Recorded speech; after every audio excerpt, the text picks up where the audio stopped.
आपको दिख रहा है क्लियरली? क्लैरिटी नहीं है इसमें।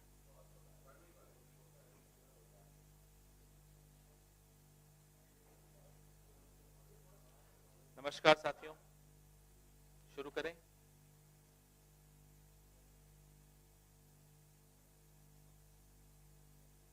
आप हाँ या ना कुछ तो बताइए, शुरू करें। ऑडियो आ रहा है? क्या हो गया ऑडियो का? ठीक है,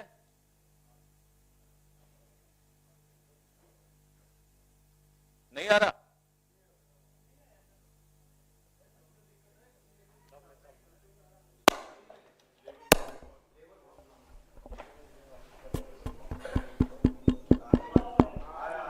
वन टू थ्री, ठीक है, थैंक यू। प्रेस वार्ता शुरू करने से पहले छत्तीसगढ़ में एक पत्रकार की निर्मम हत्या जो हुई, मुकेश चंद्राकर जी की खोजी पत्रकार थे, उनको कांग्रेस परिवार की तरफ से श्रद्धांजलि अर्पित करना चाहता हूं। Before I begin the press conference, we would like to pay our tributes and we'd like to condole the death of a journalist, an investigative journalist in Chhattisgarh, Mr. Mukesh Chandrakar.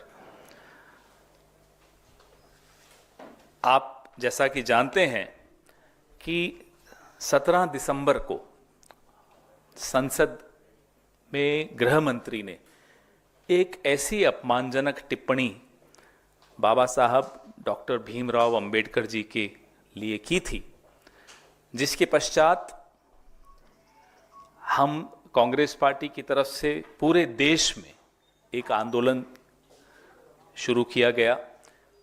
हम इस उम्मीद में थे कि गृह मंत्री क्षमा मांगेंगे, माफी मांगेंगे।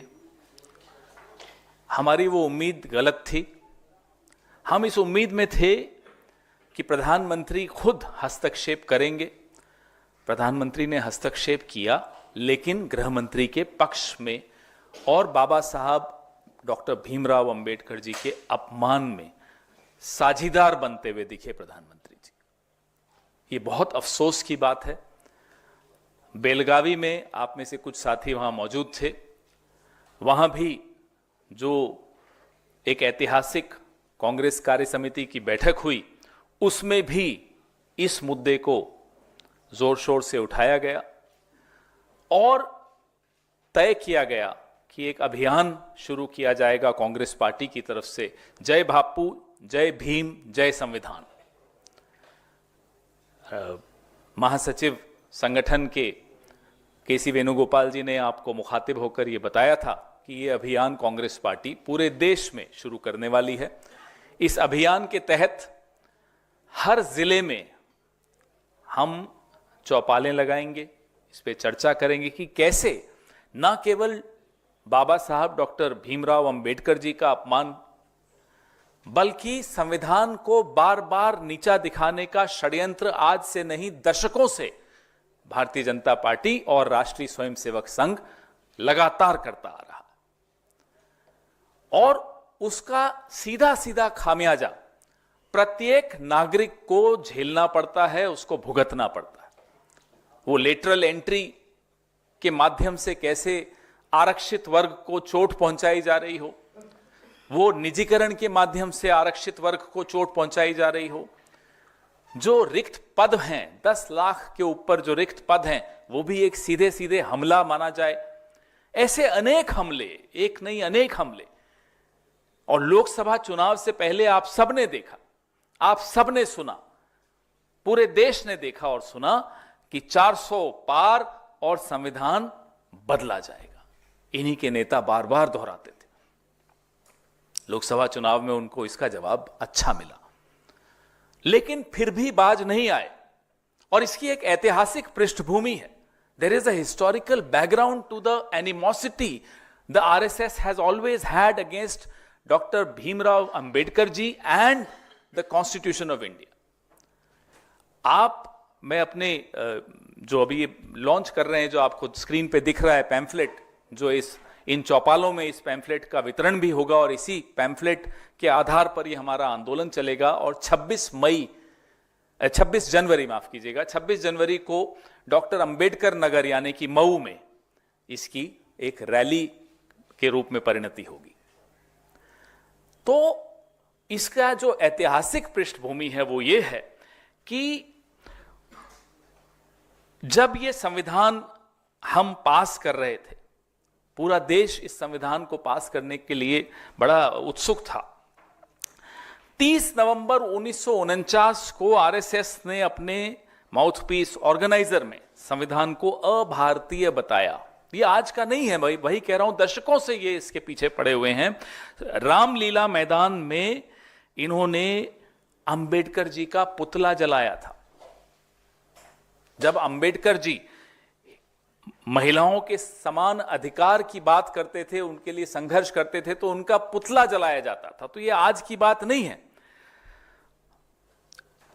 ना केवल बाबा साहब अंबेडकर पर हमले बोले जाते हैं, सीधे सीधे हमले बोले जाते हैं, महात्मा गांधी की विरासत पर भी हमले बोले जा रहे हैं।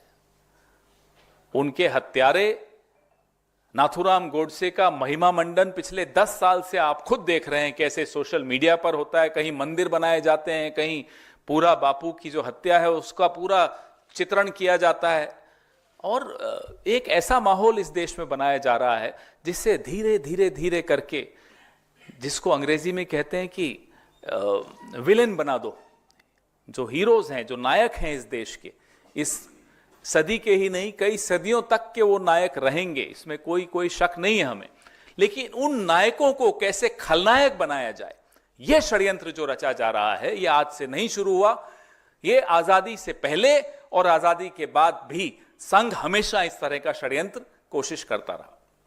संघ का जो राजनीतिक ब्रांच है, जिसको भाजपा के नाम से आप लोग सब जानते हैं, जब से भाजपा पूर्ण बहुमत में आई तब से ये हमले और बढ़ गए। और इन्हें एक पूरा आत्मविश्वास था कि 2024 के चुनाव में वो पूर्ण बहुमत से भी और आगे चले जाएंगे, 3/4 ले आएंगे, तो संविधान को पूरी तरह से बदल लेंगे। और अगर ये हो जाता तो ना केवल संविधान बदलते, अगर ये हो जाता तो ये कब नोटों के ऊपर से महात्मा गांधी की चित्र गायब हो जाता, किसका चित्र लग जाता, आप कुछ सोच भी नहीं सकते थे। क्या क्या कर लेते। जिसको पूरा विश्व मॉरल कंपस मानता है महात्मा गांधी को, उन महात्मा जी को अपने ही देश में अपनी ही सत्तारूढ़ दल किस तरह से धीरे धीरे हटाना का षड्यंत्र रच रहा है, वो आप सबके सामने है। इसलिए कांग्रेस पार्टी, जो कि अंबेडकर जी और महात्मा जी की विरासत को पूरी जिम्मेदारी से निभाते हुए संजो भी रही है और उस पर चलने का भी प्रयास करती आई है, जब सरकार में हो तब भी और जब विपक्ष में हो तब भी। यह हमारी जिम्मेदारी बनती है कि हम राष्ट्रव्यापी अभियान छेड़ें और इस विरासत को ना केवल नई पीढ़ी को याद दिलाएं, स्मरण दिलाएं, लेकिन इस विरासत को पुरजोर तरीके से, अहिंसक तरीके से संजोने के लिए लड़ें। ये उसी सिलसिले में हम ये चौपाल, ये अभियान शुरू कर रहे हैं। और जैसा कि पार्लियामेंट में आपने सुना, प्रियंका जी ने बड़ी अच्छी एक बात कही, संविधान है ये, संघ का विधान नहीं है। तो संविधान के आधार पर ही सरकारें चलेंगी, संविधान के आधार पर ही ये देश चलेगा। आप मुंह में संविधान और बगल में मनुस्मृति लेकर नहीं घूम सकते, या तो संविधान है या मनुस्मृति है।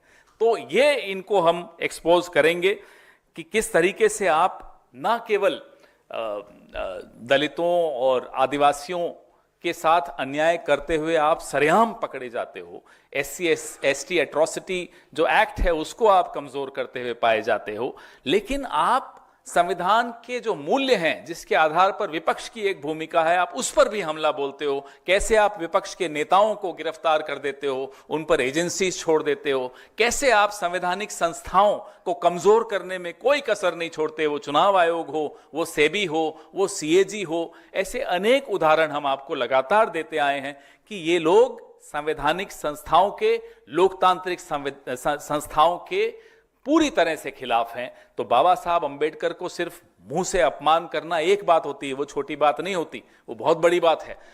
लेकिन साथ ही साथ बाबा साहब अंबेडकर के जो संविधान हैं और उस संविधान के आधार पर जो बनी हुई संस्थाएं हैं, उन पर भी आप कुठाराघात करते हो, उन पर भी आप हमले बोलते आए हो, तो ये बर्दाश्त नहीं होगा। इसके खिलाफ आंदोलन शुरू हो चुका है। कल जीएसओ साहब ने सर्कुलर एक निकाला था, वो और हम जो ये पैम्फलेट आज आपके सामने में लाया हूं, इसको हम रिलीज कर रहे हैं आज अधिकृत रूप से, ताकि पूरे देश में इस तरह का जो तथ्यात्मक तरीके से ऐतिहासिक पृष्ठभूमि के साथ ये बताया जाए कैसे ये लोग इस देश के 90% आबादी के खिलाफ षड्यंत्र रच रहे हैं। बाबा साहब अंबेडकर का अपमान या उनके खिलाफ षड्यंत्र सिर्फ अंबेडकर जी का अपमान या षड्यंत्र नहीं है, ये इस देश के 90% लोगों के अधिकारों का हनन है, उसका नुकसान है, उस पर चोट है। धन्यवाद। आपके सवाल इसी पर केंद्रित करें पहले तो उचित रहेगा।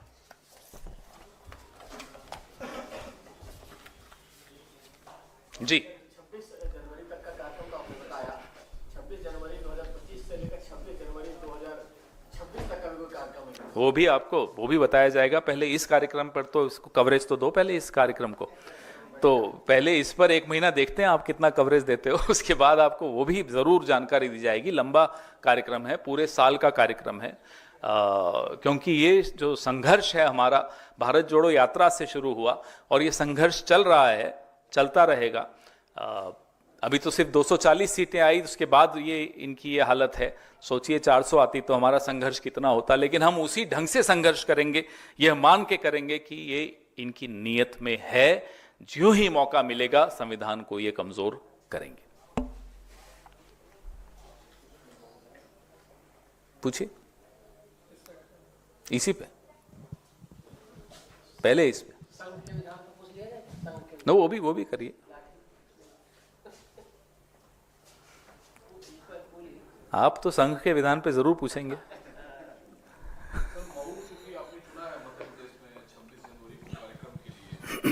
खास वजह बाबा साहब डॉक्टर भीमराव अंबेडकर की जन्मस्थली है। ये एक पवित्र शहर मानते हैं पूरे विश्व में लोग इसको, क्योंकि बाबा साहब अंबेडकर का जन्म उस शहर में हुआ था।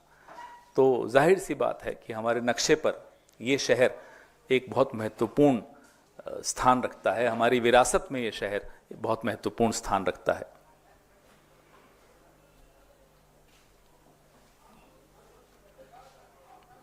हाँ जी, पूछिए, और पूछिए, पूछिए। आरएसएस प्रमुख मोहन भागवत ने कहा है कि डंडा चलाने का उद्देश्य झगड़ा नहीं, लेकिन कोई आ जाए तो इलाज करना पड़ता है। उन्होंने स्पष्ट किया कि हम झगड़ा नहीं करते हैं, लेकिन यदि कोई आ जाए तो उसका इलाज करना पड़ता है। वो तो मोदी जी को धमका रहे हैं, अमित शाह को, हमें नहीं मालूम किसको ये कहकर डराए जा रहे हैं। आपस में इनके झगड़े चलते रहते हैं, चलने दीजिए। ये नूरा कुश्ती है, हकीकत है, हमें नहीं मालूम। जिसको डरना है वो भाजपा में वो डरे।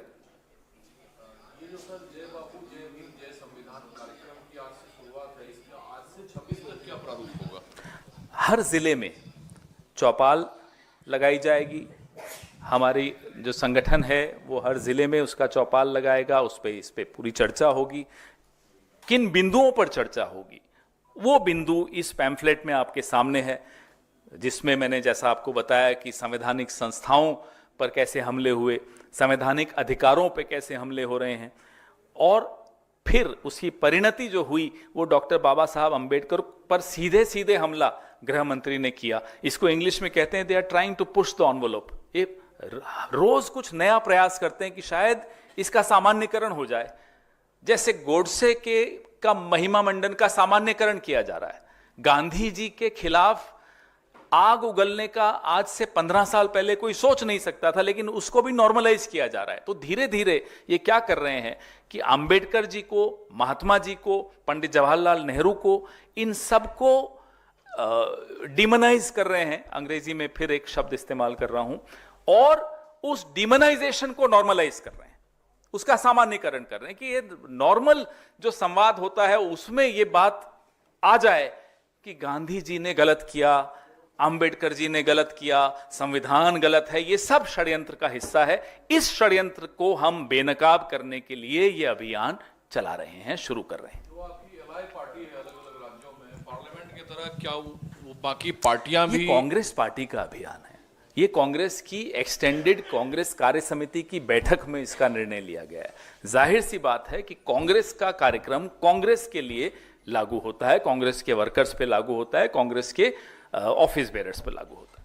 सर, आप कह रहे हैं कि फाउंडिंग फादर्स हैं उनको डिफेंड किया जा रहा है, ह्यूमनाइज किया जा रहा है, क्या नए आइकन्स भी बनाने की कोशिश हो रही है? क्योंकि एक कॉलेज का नाम भी सावरकर के नाम पर रखा गया है, तो क्या नए आइकन्स को भी ये कोशिश भी ये लोग दशकों से कर रहे हैं, लेकिन नायक बनने के लिए कुछ करना भी पड़ता है। यूं ही थोड़ी कि कोई नायक बन जाता है। नायक बनने के लिए 9 साल जेल में रहे नेहरू जी। नायक बनने के लिए कितने कितने आमरण अनशन महात्मा गांधी ने किए हैं। अपने वस्त्र, पूरे ऊपर वाले वस्त्र त्याग दिए, एकदम साधारण जिंदगी में आ गए। नायक बनना आसान होता है। डॉक्टर भीमराव अंबेडकर जी ने क्या क्या नहीं सहा, तब जाकर नायक बनते हैं। एक नायक बनना, और वो नायक बनने के लिए नहीं कर रहे थे वो लोग एक जज्बे के साथ इस देश की हालात को सुधारने के लिए काम कर रहे थे, और सब कुछ न्यौछावर करने को तैयार थे, सब कुछ त्यागने को तैयार थे, तब जाकर वो नायक बनते हैं। इन नायकों को हटाना आसान है क्या? और नए नायक ऐसे बन जाएंगे, दिन में 5 बार कपड़े बदल के, मेकअप करके कोई नए नायक बन जाएंगे? जैसा मैं आपको बार बार कहता हूं कि जो बौना है वो दूसरों के कद से बड़ा घबराता है, अपना कद बढ़ा नहीं पाता। तभी कहां डॉक्टर भीमराव अंबेडकर, कहां महात्मा गांधी, कहां पंडित जवाहरलाल नेहरू, और कहां हमारे ये मेकअप आर्टिस्ट। अब मेकअप आर्टिस्ट को आप आइकॉन बनाना चाहोगे, नायक बनाना चाहोगे, हीरो बनाना चाहोगे, वो 2.5-3 घंटे की पिक्चर में तो हीरो बन जाएगा, लेकिन माफ कीजिएगा, देश का नायक बनना आसान नहीं है। आप 10 साल प्रधानमंत्री रह लो, 11 साल प्रधानमंत्री रह लो, 13 साल रह लो, उससे ज्यादा नहीं बोलूंगा, उतना ही रहेंगे, लेकिन उसका मतलब थोड़ी कि आप नायक बन गए। हां, इतिहास में आपका नाम दर्ज हो गया कि एक ऐसा व्यक्ति आया था, प्रधानमंत्री बना था, और उसने अपने 12 साल बर्बाद कर दिए, देश के भी और अपने भी। नहीं, अभी आप परेशान मत हो ना, अभी तो शुरू हुआ हूं। जो ही मैं मोदी जी पर हमला बोलता हूं, ये टॉपिक बदलते हैं।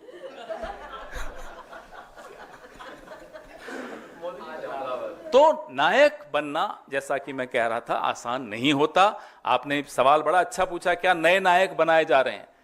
ये पिछले 40, 50, 60, 70 सालों से अपना 1-2 लोगों को, 1.5 लोगों को लेकर घूम रहे हैं कि इनको नायक कोई बना दे। और जिसको वो नायक बनाना चाहते हैं, उन्होंने बीफ पे क्या कहा, गोहत्या पे क्या कहा, ये खुद पढ़ लें तो उसको नायक नहीं बनाएंगे। जिसको ये नायक बनाना चाहते हैं, उन्होंने छत्रपति शिवाजी महाराज का कैसे अपमान किया, उनके बारे में क्या कहा, ये पढ़ लें, उसको कभी नायक खुद नहीं मानेंगे, अपने बच्चों को नहीं कन्विंस कर पाएंगे कि इसको नायक बना लो। जिसको ये नायक बनाना चाहते हैं, उन्होंने महिलाओं के लिए क्या कहा, ये अपनी घरवाली जो महिलाएं हैं, बहनें हैं, बेटियां हैं, माएं हैं, उनको सुना दें, वो इनको थप्पड़ मारेंगे कि इसको नायक बनाने चले हो आप। तो नायक बनना आसान नहीं होता, ये नायक नहीं बना पाएंगे। इनके पास खलनायकों की एक बहुत बड़ी लिस्ट है, वो बढ़ती जा रही है रोज। हाँ जी, पूछिए। मैं कहता था कि गरीबों का मसीहा बनने के लिए दिल्ली में वोट चल रही है। प्रधानमंत्री कह रहे हैं कि हमने जो अपने के घर नहीं बनाया, गरीबों को कर दिया, हमने शीश महल नहीं बनाया। केजरीवाल कह रहे हैं कि गरीबों का अपमान करती बीजेपी। असली मसीहा है कौन गरीबों का? प्रधानमंत्री अपने आप को मसीहा तो नहीं कहेंगे, कम से कम कुछ और ही कहते होंगे, क्योंकि मसीहा शब्द तो कुछ अलग है। इस देश का मसीहा, इस देश का भगवान, इस देश का, इस जो सरकारें जिसके आधार पे चलती हैं, वो इस देश की एक बहुत मूल्यवान पुस्तक है, जीती जागती ज्वलंत पुस्तक है, वो संविधान है। जिस सरकार ने पिछले 10 साल में गरीब को और गरीब करने में कोई कसर नहीं छोड़ी, वो आकर कहें कि देखो मैं 80 करोड़ लोगों को मुफ्त राशन दे रहा हूं, हाथ यूं करके, इससे ज्यादा शर्मनाक बात क्या हो सकती है? इस स्थिति में आप लाए हो इस देश को। रही बात दूसरे व्यक्ति की छोटी फोटोकॉपी। तो छोटी फोटोकॉपी ने भी यही किया, सत्ता में आ गए, लेकिन सत्ता में आने के बाद सिर्फ अपनी सत्ता कैसे बढ़ाएं, एक्सपेंशनिज्म, इस राज्य में चलिए उस राज्य में फुदक के चले जाएं, उस राज्य में पहुंचे फुदक के तीसरे राज्य में चले जाएं।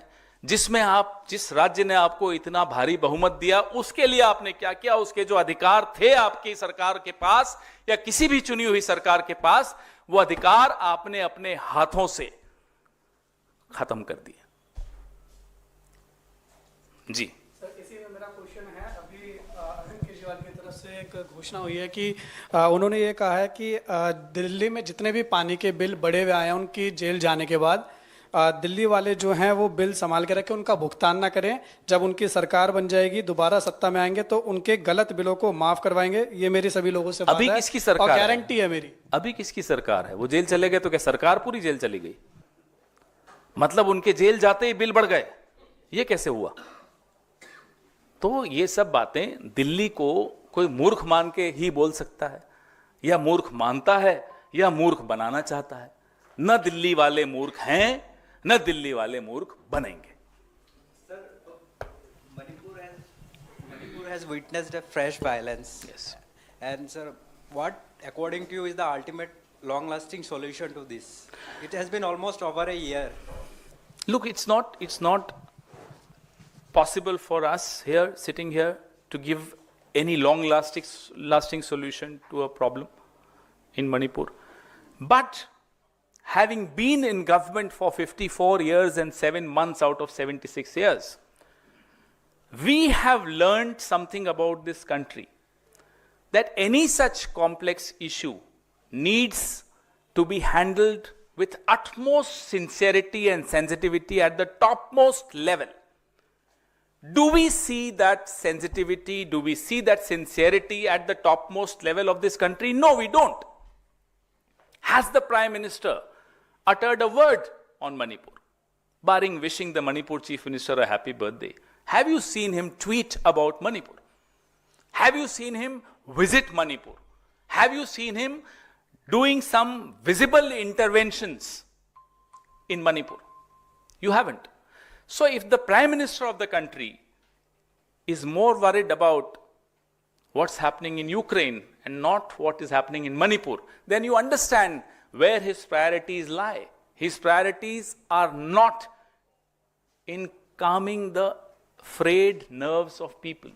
His priorities are not trying to mediate and seek a solution. We have seen, this country has seen, a Prime Minister in Mr. Rajiv Gandhi who went out of his way to ensure accords, to ensure that people coexist peacefully. And you compare that era with this era. It's more than a year and a half. The Prime Minister hasn't thought it was proper for him to visit Manipur. Mr. Rahul Gandhi went there twice, thrice. Mr. Kharge went there. Entire Congress party went there in the Bharat Jodo Nyaya Yatra. We started the Bharat Jodo Nyaya Yatra from there. It was a symbolic, very powerful symbolic gesture. The Prime Minister didn't think it was proper. He didn't even go there for elections in the Lok Sabha. Prime minister को लेके भारत सरकार के विदेश मंत्रालय के जो औपचारिक प्रवक्ता है उनकी तरफ से ये स्वीकार किया गया है कि चीन ने घुसपैठ किया है, दो गांव या दो जिले कुछ बनाया, वहां पे कुछ बस्तियां बसाई हैं।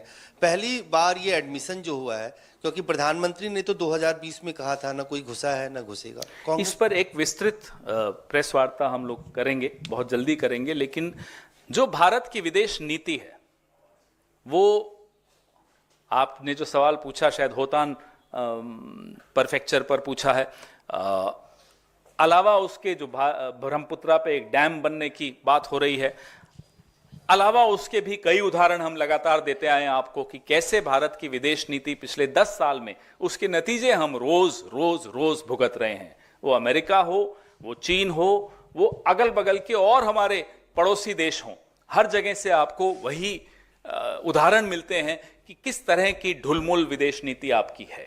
Sir Prime Minister Narendra Modi $20,000 earrings to US President Joe Biden's gift is the. It's a shocking instance.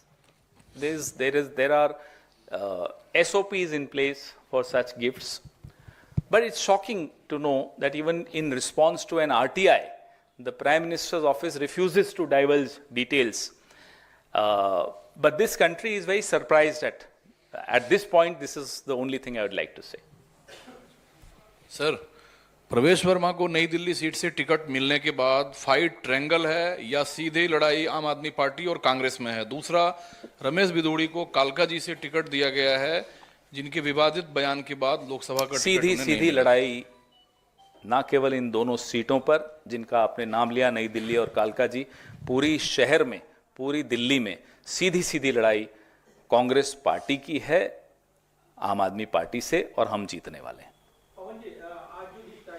सीधी सीधी लड़ाई पिछले 10 साल का कुशासन और उससे पहले के 15 साल के सुशासन के बीच की लड़ाई है। बीजेपी के बारे में तो अब दिल्ली में लोगों को याद भी नहीं है। 27 साल हो गए बीजेपी को सत्ता में आए हुए दिल्ली में। तो अब बीजेपी दिल्ली में कोशिश भी कर ले तो जितना है उससे आगे नहीं बढ़ सकती, उससे नीचे ही जाएगी। लेकिन कांग्रेस पार्टी के विषय में, कांग्रेस पार्टी की सरकार की मेमोरी लोगों के दिमाग में अब बार बार आती है। रोज घर से बाहर निकलते हैं तो याद आता है कि अरे जब शीला जी मुख्यमंत्री थी तो दिल्ली ऐसी दिखती थी। पवन जी, दिल्ली में चूंकि आप काफ़ी सक्रिय रहे हैं, शीला जी के साथ आपका अनुभव, लेकिन बड़ा सवाल यह है कि आज जो लिस्ट आई है बीजेपी की, उसमें कई ऐसे चेहरे हैं जो कभी कांग्रेस के कद्दावर नेता रही हैं, कई दूसरे नेता भी हैं जिनको टिकट दिए गए हैं, जो उम्मीदवार बनाए गए हैं। इन लिस्ट में ऐसे नेताओं पर क्या कहेंगे जो बाहर से आकर इस लिस्ट में टिकट पाने में कामयाब? बीजेपी की लिस्ट में मैं बीजेपी की लिस्ट के बारे में क्यों बात करूं? अरे छोड़िए ना, अब हमारे थोड़े रहे, जब वहां गए तो अब हमारे नेता कैसे हो गए? हम अपने नेता कैसे मान लें उनको? सर चूंकि आप शीला जी के साथ काफी रहे हैं, एक बयान है शीला जी का कि मैं दिल्ली में जो कामकाज की हूं वो लगभग 2024 तक के लिए दिल्ली में ठीक है, लेकिन 24 से 34 का क्या रोड मैप होगा, क्या ब्लूप्रिंट होगा, वो है आपके पास? ऐसे थोड़े बैठे होंगे, है तभी तो बैठे हैं यहां। आप 10 साल हमें सत्ता से बाहर रख लिया, लेकिन उसके बाद भी आज जब दिल्ली को देखता है कोई भी बाहर से आकर या दिल्ली के भीतर रहने वाले हम और आप लोग, हमें वही याद आता है कि ये फ्लाईओवर उस वक्त बना था, ये मेट्रो उस वक्त शुरू हुई थी, बिजली का निजीकरण उस वक्त हुआ था, ये बसें जो लाल वाली और नीली वाली और हरी वाली चल रही, ये शीला जी के वक्त आई थी, ये कांग्रेस के शासन के वक्त आई थी। जो यहां से इंडस्ट्रीज रिहायशी इलाकों से बाहर निकली वो उस दौर में निकली थी। जो डीजल की व्हीकल्स पे पाबंदी लगी थी वो उस दौर में हुई थी। सोनिया विहार प्लांट उस दौर में आया था। इंटरसेप्टर स्यूअर उस दौर में लगे थे। 300% ग्रीनरी उस दौर में बढ़ी थी। क्या क्या याद दिलाऊं? सब याद है लोगों को।